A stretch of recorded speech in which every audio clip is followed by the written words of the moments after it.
We are happy and honored to be joined by the head coach of the Miami Hurricanes, Mario Cristobal, ahead of the big game Sunday night against Notre Dame. And Coach, it's been a kind of a process here for Miami. You go from 5 wins to 7 wins to 10 wins, and now Sunday night you've got one of the bigger games you've been involved in.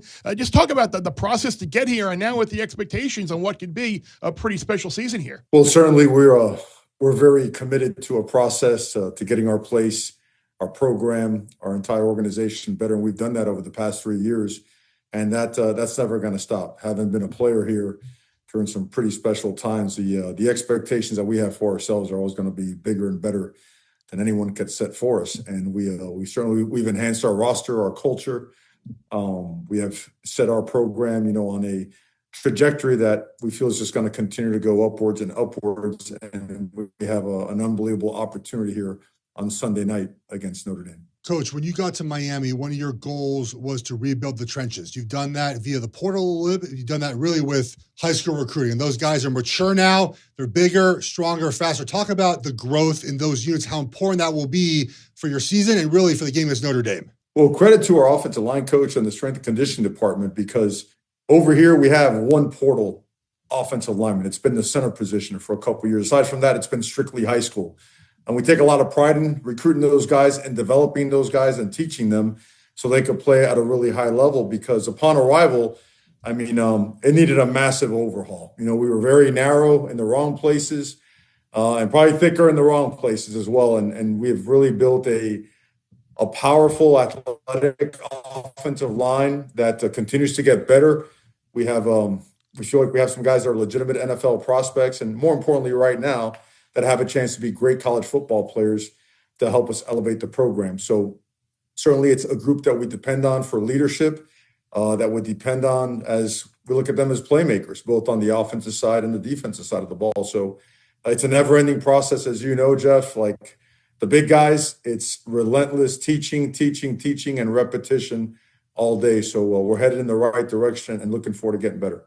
And one of the big responsibilities of that offensive line this year, which should be one of the best in the country, is going to protect Carson Beck. And we all know his ability, the years he's had at Georgia. He's been a great player. We know the level that he can play. Was there anything that even surprised you and offensive coordinator Shannon Dawson that made you say, wow, we didn't realize this guy is this good at this? We've watched just about every possible game that we could on him, and what sticks out about him, he's a tremendous competitor. And different years, right? 23 and 24 seems like two almost different types of offenses and surrounding personnel, and through it all, just always competing. A couple things stand out. He's a big dude. He's a lot bigger than I thought he would be when we met him in person, and he's strong and he could run. But I never quite got a feel until he got here for his ability to lead and to galvanize people.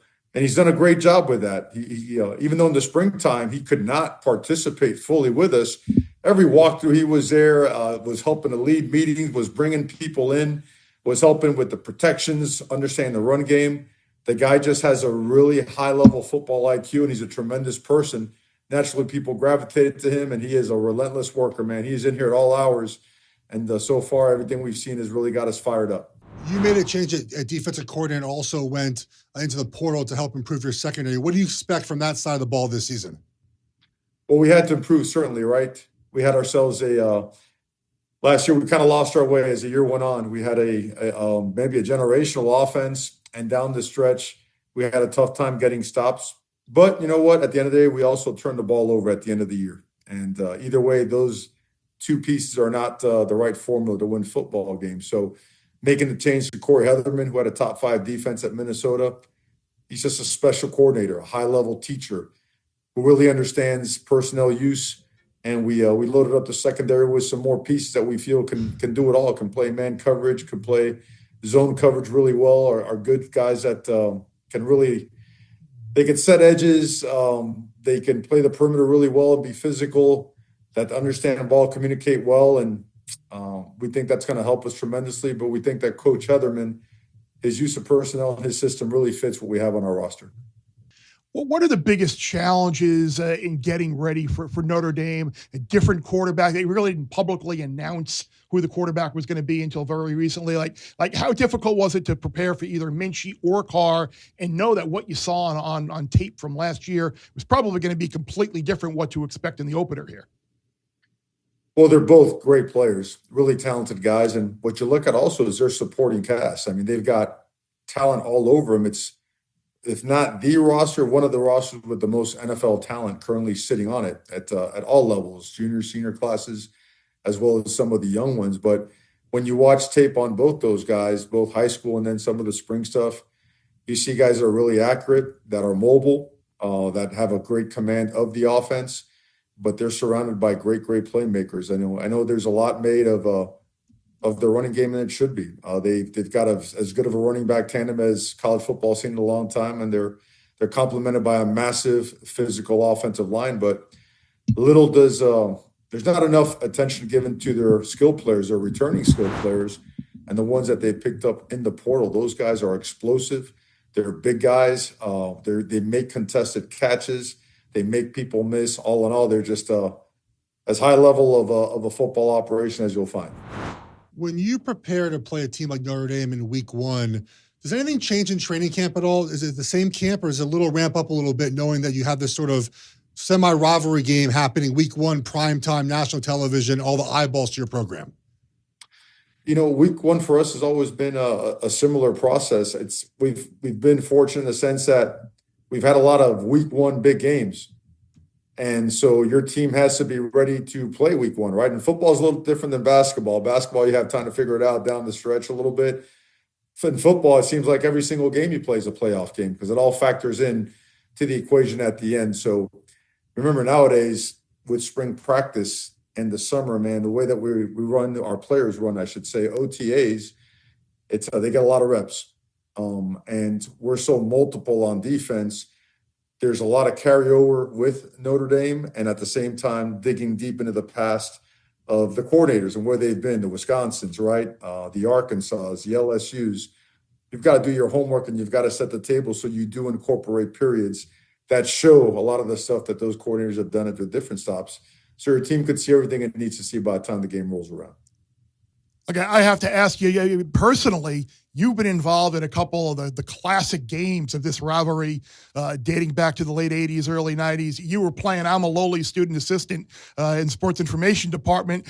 Does playing in these games and knowing what it meant to that era of Miami football and college football in general, that give you a little extra juice to start the year? And you got to relay that to the team, like these games like mean a little bit more? I don't think anything has to be relayed. I mean, games like this, the amount of noise and hype, what it generates, in terms of momentum, as you head into the offseason, that takes care of itself.